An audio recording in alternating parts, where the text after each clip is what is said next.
So second half Thaman మళ్ళీ ఇవాళ reel by reel చూపిస్తున్నారు. సో ఖచ్చితంగా మేము అందరూ ఏదైతే హై ఫీల్ అవుతున్నామో బాలకృష్ణ గారిని మాస్తో పాటు అందంగా చూపించాలని మేము ఏదైతే ఇంటెన్షన్తో మొదలెట్టామో బ్యూటిఫుల్ ఎమోషన్ ఉంటుంది, ఎంటర్టైన్మెంట్ ఉంటుంది. అలానే యాక్షన్ అంటే మీకు ఆల్రెడీ మీరు ఎక్స్పెక్ట్ చేస్తున్న దానికంటే చాలా బ్రహ్మాండమైన యాక్షన్ ఎపిసోడ్స్ ఉంటాయి దీంట్లో. సో జాన్ 12th కోసం అందరిలాగే మేము అందరూ వెయిట్ చేస్తున్నాం. ఆంధ్రాలో అంటే యాక్చువల్లీ 3 ఈవెంట్స్ ప్లాన్ చేశాము. ఒకటి ఫస్ట్ జాన్ 2 ట్రైలర్ అనుకుంటున్నాం హైదరాబాద్లో. జాన్ 4th యుఎస్ టైమింగ్స్లో యుఎస్లో ఇవి ప్రీ రిలీజ్ ఈవెంట్ చేసి అక్కడ ఒక సాంగ్ లాంచ్ చేద్దామని. తర్వాత జాన్ 8th ఆంధ్రాలో ప్రీ రిలీజ్ ఈవెంట్. అంటే ఆంధ్రాలో అంటే మోస్ట్లీ విజయవాడ కానీ మంగళగిరి కానీ.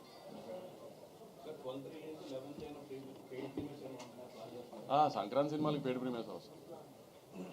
చెప్పాను కదా లాస్ట్ టైం మనమే చాలాసార్లు డిస్కస్ చేసుకున్నాం. 4 o'clock నుంచే.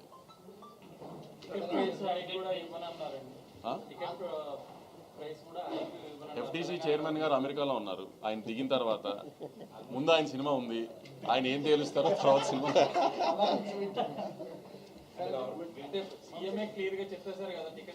అదే సార్ ఇప్పుడు మీకు చెప్పిందే నేను వింటాను కదా, నేను కొత్తగా నాకేం చెప్పరు కదా సపరేట్గా. సీఎం గారు చెప్పేశారు ఓకే. ఇప్పుడు ఎఫ్డీసీ చైర్మన్ గారి సినిమా నాకంటే ముందుంది, ఆయన ఏం తేలుస్తారో మాది అదే కదా.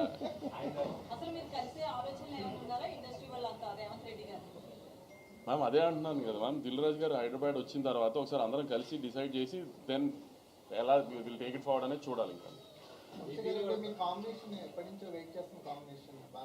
అంటే నా కాంబినేషన్ కాదు, నేను ఆయనతో పని చేయాలన్నది ఎప్పటి నుంచో నేను వెయిట్ చేస్తున్నా. అంటే నాతో కాంబినేషన్ ఏంటి, నేను హీరోయిన్ ఏంటి, కానీ నేను ఎప్పటి నుంచో ఆయనతో పని ఇండస్ట్రీకి వచ్చినప్పటి నుంచి ఇప్పుడు బాలకృష్ణ గారితో పని చేయాలని అందరికీ ఉంటుంది కదా, చాలా ఎక్కువ ఉన్నింది. సో నేను అదైతే నేను ప్రౌడ్గా చాలా చెప్పుకోగలిగింది ఏంటంటే, ఇప్పుడు నేను సినిమాలు చూడటం మొదలుపెట్టిన లాస్ట్ 25-30 years నుంచి కూడా బాలకృష్ణ గారిని నేను చూపించినట్టుగా ఎవరు చూపించలేదు. అంత కాన్ఫిడెంట్గా చెప్పగలుగుతాను నేను. నా సినిమాలో ఇవాళ ఉన్న విజువల్స్, ఇప్పుడు మా సినిమాలో ఉన్న విజువల్స్ లాస్ట్ 20-25 yearsలో ఎప్పుడు బాలకృష్ణ గారి సినిమాలో విజువల్స్ అలా లేవు. సినిమా పరిశ్రమ మీద ప్లస్ కానీ మైనస్ కానీ ఉండే అవకాశం ఉందా? రీసెంట్ డెవలప్మెంట్స్ అంటే దేని గురించి? అల్లు అర్జున్ గారి అరెస్ట్ బయటకు రావడం. సార్ ఒక్క డాకు మహారాజ్ గురించే మాట్లాడుకున్నాం ప్లీజ్. నేను అందుకే పేరు చెప్పలేదు కదండి. నాకు రీసెంట్ డెవలప్మెంట్స్ అంటే సినిమా మీద అది ప్రభావం అసలు వద్దా సార్, అసలు ఆ ఎలిమెంట్ లేదు. పోస్టర్స్ చూస్తే మళ్ళీ చైల్డ్ సెంటిమెంట్ ఉంది, పాప సెంటిమెంట్ కనిపిస్తుంది పోస్టర్. గత సినిమా కూడా బాలకృష్ణ గారి సినిమాలో కూడా ఎపిసోడ్ ఉంది. అది మొత్తం ఎంటైర్ సినిమాలో ఉంటుంది, ఒక ఎపిసోడ్ కింద ఉంటుంది. అదే చెప్పాను కదండి, సినిమా మొత్తంలో బ్యూటిఫుల్ ఎంటర్టైన్మెంటు, పాప ఎమోషను, అలానే మిగతా యాక్టర్స్ లైక్ శ్రద్ధా శ్రీనాథ్ గారు కావచ్చు, ప్రజ్ఞ కావచ్చు, అలానే బాబీ డియోల్ కావచ్చు, అందరికీ ఇంపార్టెన్స్ ఉన్న క్యారెక్టర్లే ఉంటుంది.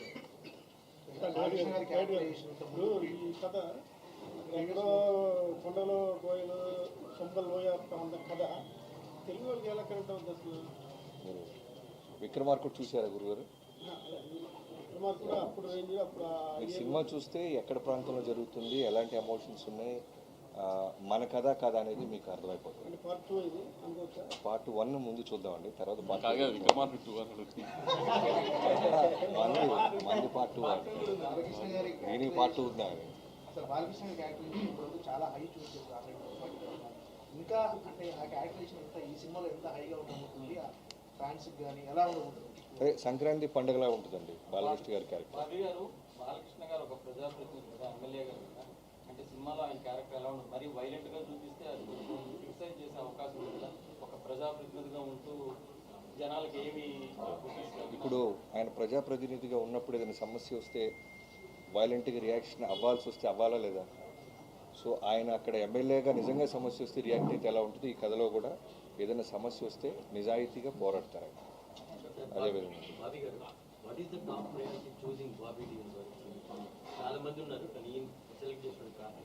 అంటే ఈ కథకి ఆ క్యారెక్టర్ డిమాండ్ చేస్తుందండి. ఒక నార్త్ ఇండియాలో బాబీ డియోల్ గారు లాంటి క్యారెక్టర్ ఉండాలనేది మేము ముందు నుంచి అనుకున్నాం. ఇన్ఫ్యాక్ట్ యానిమల్ కన్నా 4 months ముందే మేము కట్ చెప్పడం, లాక్ చేయడం జరిగింది.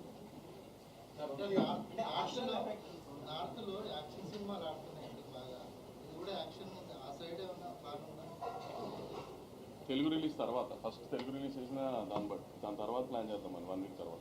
రాజుగారి ఇయర్ 2 సినిమాలు ఉన్నాయి సంక్రాంతికి, థియేటర్స్ విషయంలో ఏమైనా ఇబ్బంది ఉంటుంది? అంటే రాజుగారికి 3 సినిమాలు నైజాం ఆయనే కదా. సో రాజుగారు ఎప్పుడైనా ఆయన సినిమాల కంటే నా సినిమాకి ప్రయారిటీ ఎక్కువ ఇస్తారు. సో నాకు ఆయనతో ఆ విషయంలో ఎప్పుడు ప్రాబ్లం లేదు. ఇప్పుడు యాజ్ అ ప్రొడ్యూసర్గా బెనిఫిట్ షోస్ అది పక్కన పెడితే టికెట్ రేట్ హైక్ వల్ల ఉండడం వల్ల లేకపోవడం వల్ల ప్రొడ్యూసర్స్కి ఎంత ఫరక్ పడుతుంది కలెక్షన్స్? అది ప్రొడ్యూసర్ పాయింట్ ఆఫ్ వ్యూ కాదు సార్. ఇప్పుడు ఎప్పుడైనా టికెట్ హైక్ ఎందుకు అడుగుతామంటే బడ్జెట్ మేము అనుకున్న దానికంటే ఎక్కువ అయ్యి ఈ సినిమాకి ఇంత బడ్జెట్ పెడితేనే ఈ సినిమా విజువల్ అలా వస్తుంది అని అనుకున్నప్పుడు కొంచెం ఎక్కువ ఖర్చు పెట్టినప్పుడు అప్పుడు టికెట్ హైక్ అడుగుతాం. ప్రతి సినిమాకి టికెట్ హైక్ అడగం కదా. సో ఏ సినిమాకి ఆ టికెట్ హైక్ అవసరమో అనుకుంటామో ఆ సినిమాకి డెఫినెట్గా అడుగుతాం. అయితే అందులో కూడా స్టార్డమ్ ఉన్న హీరోలకే హైక్ అడగడం జరుగుతుంది.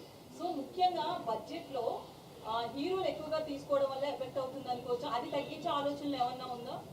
అది మీరు హీరోలను అడగాలి మేడం. నన్ను అడిగితే నేను ఏం చెప్తాను చెప్పండి. నేను ప్రొడ్యూసర్గా హీరోలు అడిగింది ఇవ్వడం మా బాధ్యత అండి. ఎందుకంటే పోస్టర్ మీద ఉండేది ఆయన. ఇప్పుడు బాలకృష్ణ గారి సినిమా అంటున్నారు, తర్వాత బాబీ సినిమా, తర్వాత సితారా సినిమా అంటారు కదా. బాలకృష్ణ గారి సినిమా అన్నప్పుడు హీరో సినిమా కదా. ఫస్ట్ ఆయన హ్యాపీ చేసిన తర్వాత కదా ఏదైనా హీరో తర్వాతే కదా ఏదైనా హీరో మూలనే టికెట్ దిగేది. ఈ సినిమాకి బాలకృష్ణ గారు ఎంత తీసుకున్నారు? మీరు ఇలాంటి సోషల్ మీడియాలో ఒక కాంట్రవర్సీ నడుస్తుంది. యూఎస్ డిస్ట్రిబ్యూటర్ 3 సినిమాలకి ఇప్పుడు సేమ్. మీ 2 సినిమాలది ఓపెనింగ్ స్టార్ట్ అయిపోయినాయి already. Game changer and Daaku Maharaaj అన్అఫిషియల్గా ఓపెన్ చేశారు. బాకు మహారాజ్ కొన్ని ఎక్స్ట్రీ స్క్రీన్స్, మేము ఇంకా అఫీషియల్గా ఓపెన్ చేయలేదు. ఏంటి డిస్ట్రిబ్యూటర్ మీద కొంతమంది ఏంటంటే మెగా ఫ్యాన్స్ పర్టికులర్గా గేమ్ చేంజర్ కంటే కూడా డాకు మహారాజ్ ప్రయారిటైజ్ చేస్తున్నారు, కొన్ని ఎక్స్ట్రీ స్క్రీన్స్ కానీ ఇంకోటి కానీ అని చెప్పి అంటున్నారు. అదేం లేదండి. ఎందుకంటే ఇప్పుడు డిస్ట్రిబ్యూటర్కి తను ఏ సినిమా ఎంత పెట్టుకున్నాడో తనకి తప్పితే ఎవరికి తెలియదు. సో దేన్ని ప్రయారిటైజ్ చేసుకుని దేనికి ఎలా చేసుకోవాలో తన ప్లానింగ్ తనకు ఉంటుంది కదా. ఫ్యాన్స్కి వాళ్ళకు ఉండే ఎక్సైట్మెంట్ వాళ్ళకు ఉంటుంది. కొంచెం ఇంకా ఇది ఓపెనింగ్ లేదని స్లోగా ప్రాసెస్ చేసుకుని అన్ని స్క్రీన్స్ ఓపెన్ అవుతాయి. గేమ్ చేంజర్ 10th హ్యూజ్ రిలీజ్తో ఓపెన్ అవుతుంది, హ్యూజ్ నెంబర్స్తో ఓపెన్ అవుతుంది. దాని తర్వాత మా సినిమా, దాని తర్వాత వెంకటేష్ గారి సినిమా అన్నీ అలానే ఓపెన్ అవుతాయి. ఏం ప్రాబ్లం ఉండదు, అన్ని ఈక్వల్ స్క్రీన్స్ వస్తాయి. అదే ఆర్డర్ ఫస్ట్ గేమ్ చేంజర్, తర్వాత మీ సినిమా, తర్వాత వెంకటేష్. నేను రిలీజ్ ఆర్డర్ చెప్పానండి. బాబీ గారు చిరంజీవి గారితో చేశారు, ఇప్పుడు బాలకృష్ణ గారితో చేశారు. ఇద్దరిలో ఏం గమనించారు? ఏం లేదు, ఇద్దరు సీనియర్ యాక్టర్స్ అండి. వెల్ డిసిప్లైన్, వాళ్ళ దగ్గర నేర్చుకోవాల్సిన డిసిప్లైన్ ప్లస్ ఫోకస్ చేయటం, చేసే వృత్తి పట్ల 2 ఈక్వల్ కామన్ పాయింట్స్ ఉంటాయి. వింటేజ్ అనే దాన్ని మీరు ఎక్కువగా ప్రయోగం చేశారు. అప్పుడు అవును. కూడా బాలయ్య గారిని వింటేజ్ యా అంటే ఇది మీకు అంటే క్రియేట్ చేస్తారా? అంటే నేను కానీ వంశీ గారు కానీ చిరంజీవి గారి సినిమాలు, బాలకృష్ణ గారి సినిమాలు చూసి పెరిగాం. సో మాకు ఎలా ఉంటుందంటే వాళ్ళతో వర్క్ చేసేటప్పుడు మేము ఏదైతే హై ఫీల్ అయ్యామో అవన్నీ మళ్ళీ రీకలెక్ట్ చేయాలని ఉంటుంది. సో ఆ బాలకృష్ణ గారు, ఆ చిరంజీవి గారు మా మైండ్లో ఉంటారు. సో దానికోసం మేము ఏ ఎఫర్ట్ పెట్టినా సరే అవి మిస్ అవ్వం. మీరు మెగాస్టార్ చిరంజీవి గారి అభిమాని అని చెప్పి బాలయ్య గారితో సినిమా చేసేటప్పుడు ఇది ఒక ఛాలెంజింగ్ టాస్క్. అంటే అంతకంటే బాగా తీయకపోతే తేడా వస్తాయని చెప్పేసి సో దాన్ని మైండ్లో పెట్టుకోవడం జరిగింది. అంతకంటే బాగా తీశారండి. నేను మీకు చెప్పేస్తున్నా, అంటే చిరంజీవి గారి ఫ్యాన్స్ నన్ను తిట్టుకున్నా అంతకంటే బాగా తీశారు. ఇప్పుడు ఆయన నిజంగా చిరంజీవి గారి ఫ్యాన్ అయినా నేను బాలకృష్ణ గారి ఫ్యాన్గా నేను చెప్తున్నాను కదా, ఆయన అంతకంటే చాలా బాగా తీశారు. మీరు విజువల్స్ చూస్తే మీకు అర్థమవుతుంది జాయింట్ వాళ్ళు. అక్కడ బందిపోటు దొంగలు, పొలం దేవి లాంటి characters same time robin hood తరహా క్యారెక్టర్ కనిపిస్తుంది. ఈ సినిమా కోసం మీరు ఆయన స్టోరీ తీసుకున్నారా, లేదంటే పిక్స్ ఎలా చేశారా, చేసిన రీసెర్చ్ చేయండి? మాకు అదేనండి కంప్లీట్గా. మేము రాసుకున్న క్యారెక్టర్, మేము రాసుకున్న వరల్డ్ అదంతా. సో డాకు ఒరిజినల్ డాకు మహారాజ్ సంప్రదాయం లేదు, బాలకృష్ణ గారు దాని తర్వాత దీన్ని ఫాలో అవ్వాలి. మిగతా డాకు బాబీ గారు విక్రమ్ సల్మాన్ అనుకున్నారు కదా, ఆ క్యారెక్టర్ తీసేసి ఆయన ప్లేస్ లో లేడీ క్యారెక్టర్ ఆ కథ వేరండి. యాక్చువల్గా ఇనీషియల్గా చాలా కథలు అనుకుంటాం కదా పూజకు ముందు. సో ఆ కథలో వన్ ఆఫ్ ద కథ అది. పూజ తర్వాత జరిగిన కథ ఇది. అంతే. బాబీ గారు యాక్చువల్గా బాలకృష్ణ గారి సినిమా అంటే బాలకృష్ణ గారి లుక్స్ గురించో, డైలాగ్స్ గురించో, యాక్షన్ ఎపిసోడ్స్ గురించో ఎక్కువ మాట్లాడుకుంటాం మనం. బట్ వంశీ గారు అవన్నీ కాకుండా విజువల్స్ అంటారు ఫస్ట్ దగ్గర నుంచి. ఏంటి ఈ మార్పు కారణం? అంటే అదే మేము స్టార్ట్ చేసే ముందు నేను వంశీ గారు క్లియర్గా చాలా రోజులు మేము అనుకున్న మోటివేషన్ ఏంటంటే, ఇంటెన్షన్ ఏంటంటే, బాలకృష్ణ గారి సినిమాలు డైలాగ్స్ కోసం వస్తారు, యాక్షన్ ఎపిసోడ్స్, వన్ లైనర్స్ ఉంటాయి. వాటన్నిటితో పాటు మనం ఏదో స్పెషల్గా చేయాలి బాబీ. అంటే విజువల్గా, అంటే ఇప్పుడు మనం ఏదో మలయాళ ఫిల్మ్ చూసినప్పుడు, తమిళ సినిమా చూసినప్పుడు, హాలీవుడ్ ఫిల్మ్ చూసినప్పుడు మనం ఓ 2-3 రోజులు సినిమా ఆఫీస్లో మాట్లాడుకుంటారు డైరెక్టర్లు కానీ రైటర్లు కానీ, ఇలాంటి ఎపిసోడ్ మనం ఎందుకు అచీవ్ చేయలేకపోతున్నాం. సో ముందు దాన్ని కొడదాం, బలంగా కొడదాం. మన విజువల్ గురించి ఇంకో పక్క రాష్ట్రం కూడా మాట్లాడుకోవాలి కదా. తెలుగు సినిమాలు పెరుగుతున్న స్పాన్ మీకు అర్థమవుతుంది, మీ అందరికి తెలిసింది. సో ఎంతసేపటికి డైలాగులు లౌడ్గా కథ చెప్పడం కన్నా ఒక సెటిల్డ్గా బాలకృష్ణ ఓకే ఆయన అడిగాడు కాబట్టి ఆయన చెప్తున్నాను.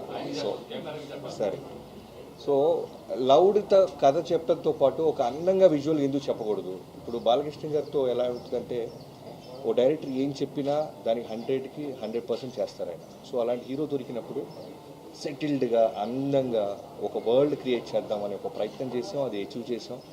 ఇవాళ రోజున మేము ఎంత ధైర్యంగా ఉన్నామంటే ఒక బ్యూటిఫుల్ కథతో పాటు ఒక ఫ్యాంటాస్టిక్ విజువల్గా పక్క రాష్ట్రం వాడు కూడా ఇన్స్పైర్ అయ్యే విధంగా మేము సినిమా తీసామని మేము బలంగా నమ్ముతున్నాం.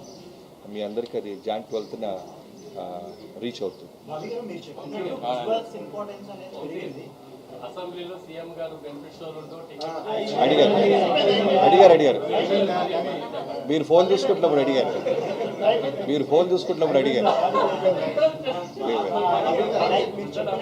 విజువల్స్ ఇంపార్టెన్స్ అనేది ఇప్పుడు పెరిగిపోయింది. ఇప్పుడు యాక్షన్ ఎపిసోడ్స్ అనేది థియేటర్లో సెలబ్రేషన్ అయిపోతుంది ఫ్యాన్స్. మన ప్రీవియస్ ఈ సినిమాలో ఇంతకుముందు యాక్షన్ ఎపిసోడ్స్ చాలా హెవీగా ఉంటుంది. అప్పటితో పోలిస్తే ఇప్పుడు ఇంకొంచెం పెరిగింది స్పాన్ అని చెప్పారు. पापा ने कहा इंजीनियर बनो, बन गया. हस्बैंड बनो, वो भी बन गया. पर मूर्ख बनो तो कहा ही नहीं.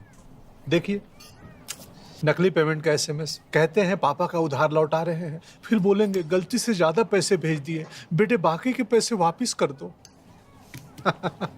आज्ञाकारी बेटा हूं, मूर्ख नहीं हूं. చిరంజీవి గారితో సినిమా చేయడం ఈక్వల్ మరి కథలు కానీ బాలకృష్ణ గారి దగ్గరికి వచ్చేసరికి ఒక ఫోర్స్డ్ ఇంటెన్సిటీకి బాలయ్య గారి ఫ్యాన్స్ బాగా అలవాటు పడ్డారు. డైలాగ్ ఎమోషన్ పిక్చర్స్ కానీ అవన్నీ కూడా. ఇదేమో చెప్పేది చాలా బ్యూటిఫుల్గా కథ అన్నట్టుగా మీరు మాట్లాడుతున్నారు. వాటన్నిటితో పాటు అన్న మీరు అండర్లైన్ చేసుకోవాలి, బాలకృష్ణ గారిలో కావాల్సిన ఎమోషను, ఇంటెన్సిటీ, డైలాగ్స్ అన్నిటితో పాటు మిగతా జాగ్రత్తలు, మిగతా హోంవర్క్ ఎఫర్ట్స్ ఎక్కువ పెట్టారు.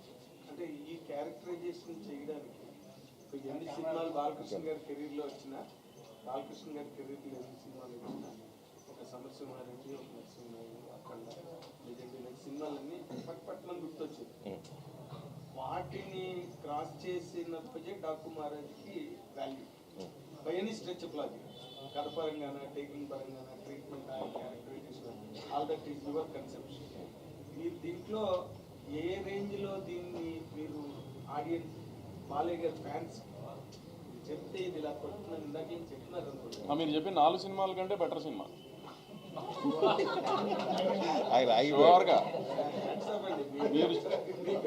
నిజంగా సినిమా నేను చూసుకున్నా కదా, గట్స్ నాకు తెలుసు కదా. ఇంటర్వెల్లోనే మీరు ఫోన్ చేసి వంశీ అఖండ కంటే బాగుందనో లేకపోతే లెజెండ్ కంటే బాగుందనో మీరు నాకు చెప్తారు చూడండి. ఇంటర్వెల్లోనే ఫోన్ చేసి చెప్పేస్తారు. సినిమా ఏదాకా వెయిట్ చేయరు మీరు, అసలు అంత బాగుంది సినిమా.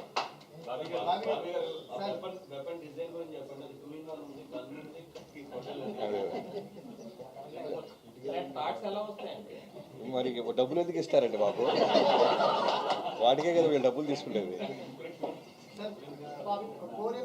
నా నుంచి పాపం ఆ అమ్మాయి బాబీ గారు అంటుంది, మీరు ఓవర్ యాక్ట్ చేస్తారు. అడిగమ్మా. బాలకృష్ణ గారిని బోయపాటి గారు ఎలివేషన్ ఇచ్చినట్టు ఇంకా నాకు ఎవరు అంత బాగా ఇవ్వరు. బట్ ఈ సినిమాలు చూస్తే హార్స్ రైడింగ్ అవన్నీ ఎక్కువగా ఉన్నట్టుంది. బాలకృష్ణ గారిని ఏమైనా ఇబ్బంది పెట్టారు, ఎక్కువ యాక్షన్ సీక్వెన్సెస్? అంటే మీరు అన్నట్టు Jan 13న మీరు ఎలివేషన్స్ ఏ రకంగా ఉన్నాయో నా నెంబర్ తీసుకొని ఖచ్చితంగా నాకు ఒకసారి నువ్వు అప్రిషియేట్ చేస్తావని నమ్మకంగా ఉందమ్మా. తర్వాత బాలకృష్ణ గారిది ఎలా ఉంటుందంటే ఆయన ఇబ్బంది పెడతాం అనేది నేనే కాదు ఏ డైరెక్టర్ చేయలేడు. ఎందుకంటే పొద్దున్న 7 o'clock వచ్చి అర్ధరాత్రి మనం వెళ్ళమనేదాకా వెళ్ళరు. ఆయన గుర్రం ఎక్కమన్నా, కొండ ఎక్కమన్నా, రాళ్ల నుంచి దూకమన్నా చేస్తారు. డైరెక్టర్ చెప్తే కథ డిమాండ్ చేస్తే ఏమైనా చేస్తారు. ఎక్కడా కూడా మీకు యాక్షన్ సీక్వెన్స్ జరుగుతున్నప్పుడు ఏదైనా దెబ్బ తగిలినా సరే పక్క వ్యక్తి కూడా తెలియని మళ్ళీ టేక్ ముందు అలానే నిలబడతారు. సో ఎప్పుడు మాకు ఆ ఫీల్ ఆయన బాధపడుతున్న సంగతి మా దాకా రీచ్ అవుతుంది. అంత హానెస్ట్గా, అంత అగ్రెసివ్గా టువర్డ్స్ వర్క్ ఉంటారు. మీకు స్కేరీ అనిపించిన ఆయన బాడీ డబుల్ జనరల్గా యూజ్ చేయడు కదా, 60 years కదండి. అవును. కొంచెం స్కేరీ అంటే బాడీ డబుల్ అంటే కొడతాడేమో అని స్కేరీనెస్ వచ్చింది. బాడీ డబుల్ డూపుని కనపడనీయకూడదు అండి, డూప్ ఉండకూడదు. అన్నీ నేను ఇప్పుడు ఒక హీరో వయసు తీసి పక్కన పెడితే మా దాంట్లో ఛాలెంజ్ ఏంటి, గుర్రం నడపాలి సాలిడ్గా. అంటే మిగతా ప్యారల్ రైడర్స్తో పాటు ఆయన ముందు అన్నిలో ఉండాలి, ముందు లీడ్ చేయాలి. సో ఆయన గుర్రం రాకపోతే మేము డూపులు తీసుకొచ్చి ఆయన ముందే చేయొచ్చు. ఆయనే గుర్రం ఎక్కేస్తున్నాడు, ఆయనే మెట్లు ఎక్కేస్తున్నాడు, ఆయనే దూకేస్తున్నాడు. ఇవన్నీ ఉన్నప్పుడు డూపుని తీసుకొస్తే ముందు అప్పుడు స్కేరీనెస్ మాకు చూపించేవాడు ఆయన. సార్ పర్టికులర్గా సాంగ్స్ని ఎక్స్పెక్ట్ చేస్తున్నాం, లీడ్ సాంగ్స్ని ఎక్స్పెక్ట్ చేస్తున్నాం. మనకి కంటెంట్ వైపు చూస్తుంటే పోస్టర్లో వేరే రకంగా అనిపిస్తుంది. సాంగ్స్ ఎంతవరకు ఎక్స్పెక్ట్ చేయాలి? నీకు బాగా నచ్చే ఉరోషి రౌతాలతో మంచి మాస్ సాంగ్, ఇవాళ ఫ్యామిలీ సాంగ్ ఒకటి ఇస్తున్నాం. సార్ బాలకృష్ణ గారి సినిమా కాదు, మేము ఫస్ట్ ఒక మాస్ విజువల్ చూపించాం, తర్వాత ఒక ఫ్యామిలీ విజువల్ చూపిస్తున్నాం, తర్వాత ఎంటర్టైన్మెంట్ చూపిస్తాం. అలానే మీరు ఎక్స్పెక్ట్ చేస్తున్న మీకు నచ్చిన ఓరోసి రౌతల లక్ష్మి గారు ఆ అమ్మాయితో ఒక ఎక్స్ట్రాడినరీ థియేటర్ దద్దరిల్లిపోయి ఒక మాస్ సాంగ్ ఉంటుంది. హ్యాపీగా అని అడుగుతున్నారు. సాధారణంగా బాలకృష్ణ సినిమాలో ఊహించని సర్ప్రైజ్ చాలా ఉంటాయి. సింగిల్ రోల్ అనుకుంటా పోస్టర్ తీరా చూస్తే స్క్రీన్ మీద double role single role double role. అది మీరు టికెట్ కొన్న తర్వాత తెలుసుద్దండి. భలే అడుగుతున్నారు మీరు, ఎలా చెప్తాం? అంటే డబుల్ రోల్ అయితే నేను టికెట్లు కొనుక్కున్నాను. బలవంత్ కేసులో లాస్ట్ ఫైట్ అప్పుడు బాలకృష్ణ గారు గ్యాస్ ఫైట్ చేశారు. గ్యాస్ దీంతో ఎలాంటి వెపన్స్ ఇందాక అడిగారు కదండి, ఆ వెపన్ ఏంటండి అలా ఉందంటే దానికే డబ్బులు ఇస్తారు.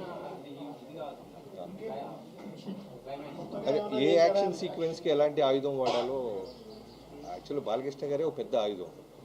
ఊరికి అడ్జస్ట్మెంట్కి ఇస్తుంటాం తప్ప డైరెక్ట్గా ఫేస్ టు ఫేస్ వచ్చి నిలబడి డైలాగ్ చెప్పిన ముందుకు లెన్స్ ముందుకు వచ్చినా ఉన్న బ్యాక్ సైడ్ షాట్ పెడితే 10 మంది వెనక్కి వెళ్ళాల్సిందే.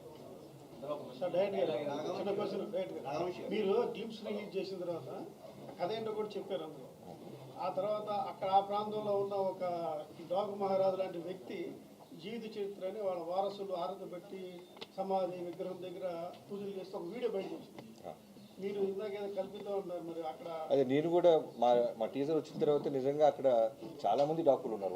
ఒక ఇంటి కథ కాదు అది. డాకు అంటే మనం తెలిసిన రాబిన్ హుడ్ లాగా అనే క్యారెక్టర్ నుంచి ఇన్స్పైర్ అయి తీసుకున్నాం తప్ప ఒక కుటుంబం అక్కడ ఉన్న ఒక వ్యక్తి కథ అయితే కాదు. నేను కూడా మీతో పాటు అదే అది ఎప్పుడో చేసుకున్నారండి పండగ, మన వాళ్ళు ఇప్పుడు దాన్ని కనెక్ట్ చేసుకుంటారు. పీరియాడిక్ కాదండి, ఒక 90s బ్యాక్డ్రాప్. మరి ఏజ్ ఇందాకే చెప్పే కదండి మీరు, అంటే అదే మీరు అడిగిన వాటికి సమాధానం చెప్పాను. కానీ ఇప్పుడు ఆయన కెరీర్లో ఒక లెజెండ్, ఒక అఖండ గురించి ఎలా చెప్పుకుంటున్నారో అంతకు మించి దీని గురించి చెప్పుకుంటారు. ఆయనకి ఒక లైబ్రరీ సినిమా ఇస్తున్నాం డెఫినెట్గా. ఫ్యాన్ షోలు కానీ ఫస్ట్ డే షోస్ కానీ ఫ్యాన్స్ చాలా వీరంగా అయిపోతుంది. స్క్రీన్లు పెట్టడం, తర్వాత చైర్లు కుర్చీలు అన్ని అనుకోని సంఘటనలు జరిగింది. అంటే ఇప్పుడు ఇలాంటి పరిస్థితుల్లో హీరోలకి ప్రొడ్యూసర్లకి కొంచెం బాధ్యత పెరిగింది. అంటే ఈ సినిమా ఇట్లాంటి సంఘటనల తర్వాత మీరు ఎలాంటి జాగ్రత్తలు తీసుకున్నారు సార్? ఆ నిమిషాన్ని అక్కడ ఎమోషన్లో ఏదైనా జరిగితే దాన్ని ఎవరు మేము ఆపలేం కాబట్టి దానికి ఆమె కేర్ తీసుకుంటామంటే మ్యాక్సిమం ఇంకా జాగ్రత్తలు తీసుకుంటానికి ట్రై చేస్తాం తప్పితే అక్కడ ఈ ప్రతిదాన్ని ఇంకా మేము దీన్ని ఆపగలుగుతాం, దీన్ని లేకపోతే దీనికి రెస్పాన్సిబిలిటీ తీసుకోగలుగుతాం అంటే ఏ నిమిషాన్ని ఎక్కడ ఏం జరుగుతుంది అనేది ఇన్ని వైడ్ రిలీజ్ ఆఫ్ ఇన్ని థియేటర్స్లో 1000 పైన థియేటర్స్లో రిలీజ్ అవుతున్నప్పుడు ఏ థియేటర్లో ఎక్కడ ఏం జరుగుతుంది అనేది నేను నిజంగా మేము ఫాలో అప్ చేయగలుగుతాం అనేది చెప్పినా కూడా ఆమె ఎవరు నమ్మే విషయం కాదు కదా. సో ఎక్కడైనా ఏదో జరిగితే దాన్ని కేర్ తీసుకోవడం చేయగలుగుతాం తప్పితే ఎంత మ్యాక్సిమం అవాయిడ్ చేయడానికి ట్రై చేయొచ్చు, అవాయిడ్ చేస్తాం. కానీ ఎక్కడన్నా చిన్న అక్కడెక్కడ యాక్సిడెంట్ జరిగితే మన చేతుల్లో ఉండవు కదండి. ఇప్పుడు గవర్నమెంట్ చాలా సీరియస్గా ఉంది. ఎందుకంటే ఇలాంటి సిచ్యువేషన్స్ తర్వాత అందరినీ రెస్పాన్సిబుల్ చేసే ప్రయత్నంలో ఉన్నాయి. దానికి మీరు ఎలా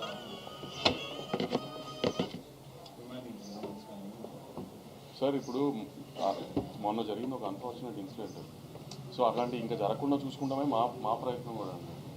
దాన్ని ఇప్పుడు ఎవరు దాన్ని సపోర్ట్ చేయరు కదండి. అలాంటి జరగాలని అనుకోకుండా జరిగింది. ఇంకా అలాంటి జరగకుండా మేము చాలా జాగ్రత్త పడతాం. గవర్నమెంట్తో పాటు మేము కూడా చాలా జాగ్రత్త తీసుకుంటాం. థియేటర్కి వెళ్ళి సినిమాలు చూడడం, సెలబ్రిటీస్ అనేది ఇప్పుడు చాలా ఛాలెంజింగ్గా ఉంది. దాన్ని కొనసాగిస్తారా? దానికి ఏమైనా అడ్డుకట్టేస్తారా? అది హీరోలు డిసైడ్ చేసుకుంటారు కదా, నువ్వేం కాదు కదా. సార్ ఆవేళ ఇన్సిడెంట్ అయ్యాక అందరూ కలిసారు అన్న దాని మీద కూడా రేవంత్ రెడ్డి గారు చాలా సీరియస్ అయ్యారు. ఆ టాపిక్ వద్దులే క్వశ్చన్. ఐ మీన్ డాకు మహారాజు గురించే మాట్లాడుకుందాం ఇంకెంతసేపు. బాబీ ఇది డాకు అని పెట్టడం చిరంజీవి సెంటిమెంట్. చిరంజీవి మీరు ఇండియా నుంచి మీ పోస్టర్ అయితే చిరంజీవి గారి లాగే ఉంది. మీ ప్రశ్నలు దాని మీదే అడుగుతున్నారు. చిరంజీవి గారి అభిమాని అంటే మోస్ట్ ప్రొక్లైమ్డ్ చిరంజీవి గారి అభిమాని. చిరంజీవి గారితో పెద్ద గిఫ్ట్ ఇచ్చి తర్వాత ఇమీడియట్ సినిమా బాలకృష్ణ గారితో చేస్తున్నారంటే 100% ఆ క్యూరియాసిటీ కానీ ఆ ఇన్క్యూజిటివ్నెస్ అండ్ ఎక్సైట్మెంట్ అవన్నీ బాగా ఎక్కువ ఉంటాయి. దాన్ని మీరు ఎలా మీట్ అయ్యారండి? నిజంగా it's really challenge for director. అదే ఇప్పుడు నాకంటే కాన్ఫిడెంట్గా వంశీ గారు చెప్తున్నారు. నా ప్రీవియస్ సినిమాల కన్నా ఈ సినిమా నెక్స్ట్ లెవెల్లో ఉంటుంది. కథ పరంగా కానీ, ఫైట్స్ పరంగా కానీ, విజువల్ పరంగా కానీ, అన్ని విధాలుగా. సో ఇప్పుడు బాలకృష్ణ గారితో చేసిన తర్వాత మళ్ళీ నెక్స్ట్ ఇంకో హీరోతో చేస్తే మళ్ళీ ఆ హీరో ప్రీవియస్ సినిమాలు ఏంటి, మనం ఏం చూపిస్తున్నాం అనే హోంవర్కే ఉంటుంది. వంశీ గారు మళ్ళా బాబీ గారు చిరంజీవి గారితో ట్రై చేస్తున్నారని తెలిసింది. మళ్ళీ మీరు ఏమైనా చేసే అవకాశం ఉందా? ఇంకా నాకు చెప్పలే బాబీ. నేను బాబీ గారు వేరే ప్లాన్ చేసుకుంటున్నాం. నాకు చిరంజీవి గారు అని ఇచ్చిన చెప్పలేదు కానీ కొంచెం పెద్ద స్కేల్లో వేరేగా ప్లాన్ చేస్తున్నాం. కొంచెం టైం తీసుకుని ప్రశాంతం. బాబీ గారు ఇప్పుడు బాలకృష్ణ సినిమా అంటే మీకు ఎదురైన మోస్ట్ ఛాలెంజ్ ఏంటిది? ఎక్సైట్మెంట్ ఏంటి? ఎగ్జైట్మెంట్ అంటే చిరంజీవి గారితో వాల్తేరు గారు లాంటి హ్యూజ్ సక్సెస్ తర్వాత మళ్ళీ బాలకృష్ణ గారితో సినిమా రావటం అనేది ఒక డైరెక్టర్గా సూపర్ కిక్. అది మళ్ళీ చెప్పాలి కదా నేను. సో సూపర్ కిక్ అనమాట. ఆ కిక్ని అచీవ్ చేయడానికి టీం అందరం కలిసి బాగా ఎఫర్ట్స్ పెట్టాం. నెంబర్ ఆఫ్ అవర్స్ పేపర్ మీద పెట్టాం. అలానే పోస్ట్ ప్రొడక్షన్ మీద పెట్టినాం. సినిమా డే బై డే ఆర్ఆర్తో జరుగుతున్న గ్రోత్ కానివ్వచ్చు, ఫైనల్ మిక్సింగ్ కానివ్వచ్చు, చూస్తున్నప్పుడు ఎప్పుడు జాన్ 12th వస్తుందా అని అంత ఒక అడ్రినల్ రష్ మా అందరికీ పంప్ అవుతుంది. So waiting. మరి ఇన్ని అడిగారు కదా, మామూలుగా ఇప్పుడు ఒక బాలకృష్ణ గారి సినిమా బాబీ గారు వాల్తేరు వేరే తర్వాత తీసిన సినిమా నుంచి మీరేం ఎక్స్పెక్ట్ చేస్తున్నారు మీడియాగా? వాల్తేరు వీరయ్యతో కంపారిజన్ అన్నా సరే సినిమాగా ఏం ఎలిమెంట్స్ ఉంటాయి, ఏముంటే బాగుంటుంది అని ఎక్స్పెక్ట్ చేస్తున్నారు? నార్మల్గా మీరు అడిగినారు నేను చెప్తాను సార్. ఇప్పుడు బాబీ ఒరిజినల్గా మంచి ఇమోషన్ని బాగా పంప్ చేయగలడు సినిమాలో. అండ్ ఆ ఇమోషన్ బ్యాలెన్స్ చేయడం, సెంటిమెంట్ కానీ, యాక్షన్ కానీ, ఎనీథింగ్. అది బాలకృష్ణ గారికి ఒక డోస్ ఎక్కువ ఉంటుంది నార్మల్గా ఆయన సినిమాల్లోని. దాని మీద బాగా వర్కౌట్ చేసి దాన్ని బాగా ప్రజెంట్ చేసినట్టుగా మాకు అనిపించింది ఆ విజువల్స్లో. నాకు పర్సనల్గా అనిపించింది ఇది 100% must have done a bit more work on that. ఆ ఎమోషన్ గ్యాప్ని బాగా అడ్వాంటేజ్ తీసుకోవడానికి అది అనిపించింది. 100% ఇట్ విల్ పే. బాబీకి పే చేస్తుందని అనిపించింది. అంటే ట్రైన్లో ఆపడం, బస్సులో ఆపడం కాకుండా ఇంకేమైనా ఎక్స్ట్రా ఇంకేమైనా తీసుకెళ్ళారా?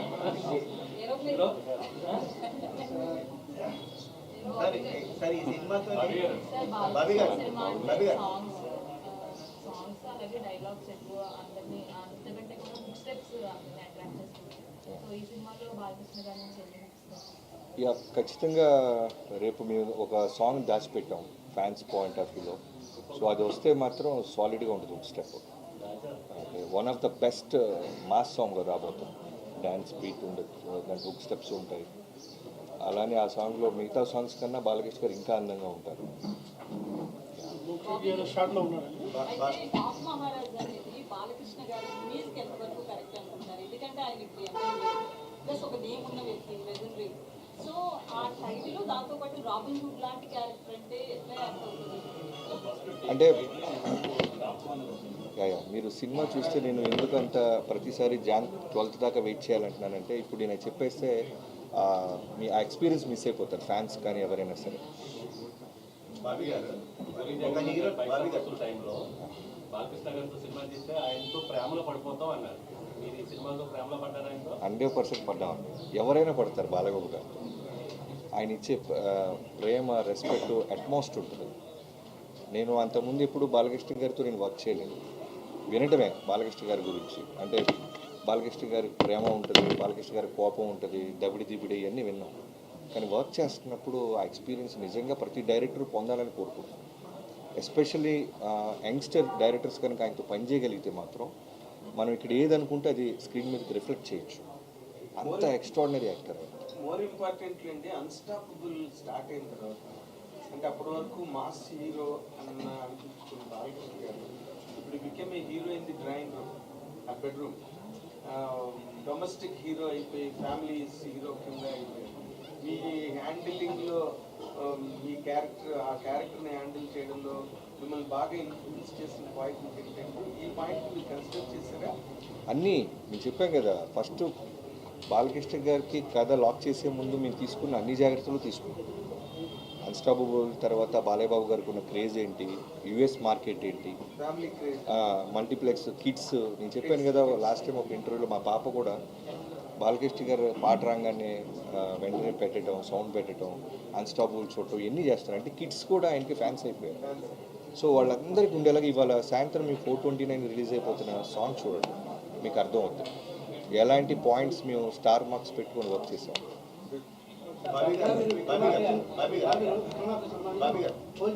ఇప్పుడు ఒక మాస్ హీరోని ఎలివేట్ చేయడంలో డైరెక్టర్ మధ్య ఒక పోటీ ఉంది. తనకంటే నేను గొప్పగా చూపించాను. డాకుమారాజుని బోయపాటికి ఒక సవాల్ విసురుతున్నారా? మాకు మేమే పోటీ అండి. నా ప్రీవియస్ కథ కన్నా ఈ కథ బాగుండాలి, బాగా చూపించాడు, బాగా తీసాడు, బాబీ అప్డేట్ అవుతున్నాడని ట్రేడ్ అనుకోవాలనే హోంవర్క్ ఎక్కువ ఉంటుంది తప్ప మిగతా డైరెక్టర్లు మిగతా హీరోలతో కాంపిటీషన్ అవేమి అంటే బోయపాటి కంటే గొప్పగా తీసాడనే కంపారిజన్ ఉంటుంది కదా. తప్పండి. ఆయన బోయపాటి గారు 3 సినిమాలు గొప్ప సినిమాలు తీశాడు బాలయ్యబాబు గారితో, అలా కంపారిజన్స్ మాకేమీ లేవు. బట్ మేము హానెస్ట్గా బాలయ్యబాబు గారిని మేము యాక్చువల్లీ ఒక జైలర్ కంటే గొప్ప సినిమా తీయాలి, విక్రమ్ కంటే గొప్ప సినిమా తీయాలి అనుకున్నాం, కానీ ఇట్లా టార్గెట్ అది గుడ్. బోయపాటి మీ టార్గెట్ నాకు జైలర్ చూసిన తర్వాత ఇలా విజువల్స్తో కూడా చూపించవచ్చు అనిపించింది. సో అలా తీయాలనుకున్నాను తప్పితే నేను ఈ యాంగిల్లో ఆలోచించలేదు, గొడవలు పెట్టుకునే యాంగిల్ ఆలోచించలేదు, సినిమా బాధించే యాంగిల్ ఆలోచిస్తున్నాను. అంటే ఇది హెల్తీ కాంపిటీషన్ అండి. అదే అందుకే our references were more on Jailer and Vikram. కాదు, హెల్తీ కాంపిటీషన్ కదా. No, we wanted to show a better visual film than Jailer.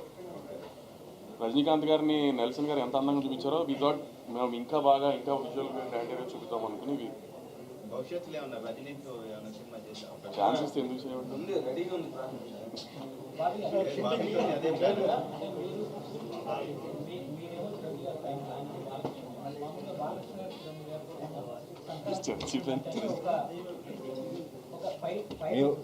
మేము first cinema fans sir, first generalize చేయాలి. మీరు బెటర్గా తీస్తే అంటే చిరంజీవి గారి సినిమా కన్నా బెటర్ బాగా తీస్తే ఆ ఫ్యాన్స్ చాలా హ్యాపీ ఫీల్ అవుతారు.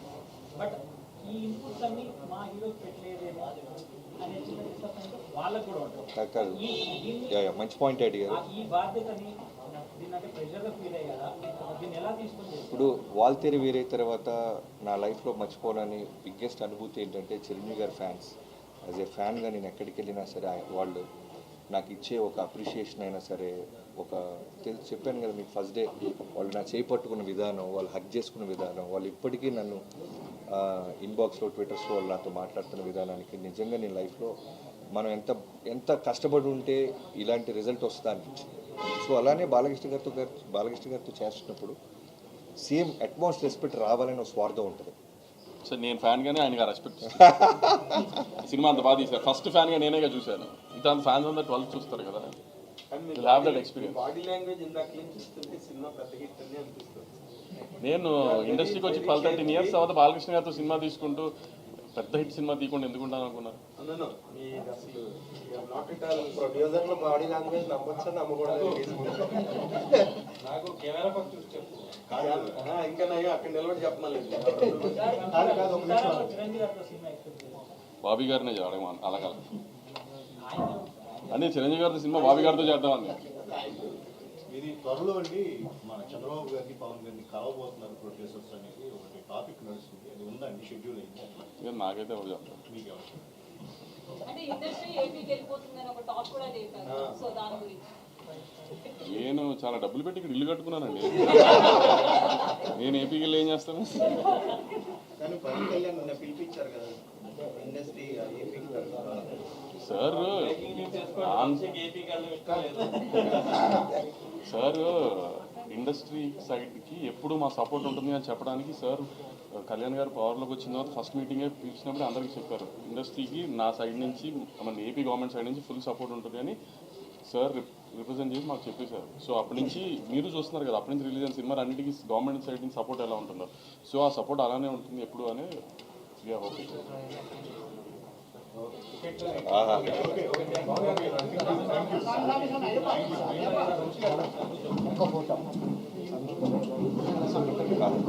తీసుకుంటా రాలేదు